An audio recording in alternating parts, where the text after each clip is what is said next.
L'impression que la situation échappe est assez familière et c'est sans doute pour cela qu'on se sent tout de suite en empathie avec le personnage de ce roman.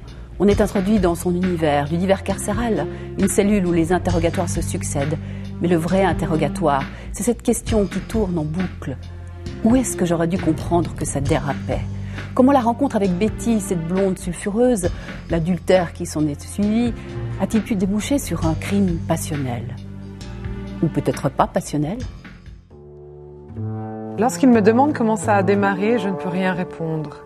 Comme je l'ai déjà dit, je n'ai aucune idée de comment, ni de quand tout ça a débuté.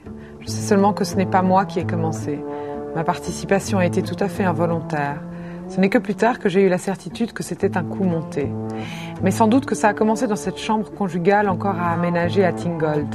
Dans cette grande pièce froide, pour la première fois j'ai ressenti cette douce chaleur. Plus tard, il fut clair que Betty n'avait plus à installer encore qu'une petite chose dans cette grande maison, moi. Abandonnant pour une fois ses équipes d'enquêteurs habituelles, Indridason a voulu un roman différent. Et il l'est. Touchant, poignant, intrigant. À travers ce personnage, on bute aux questions de la vérité, de l'identité, de la culpabilité. Quand la réalité explose à la figure du lecteur, il n'en est pourtant qu'à la moitié du livre. Et le dilemme, c'est où est-ce que ça a pu m'échapper ? Comment ça se fait que j'ai pas remarqué que ça dérapait ?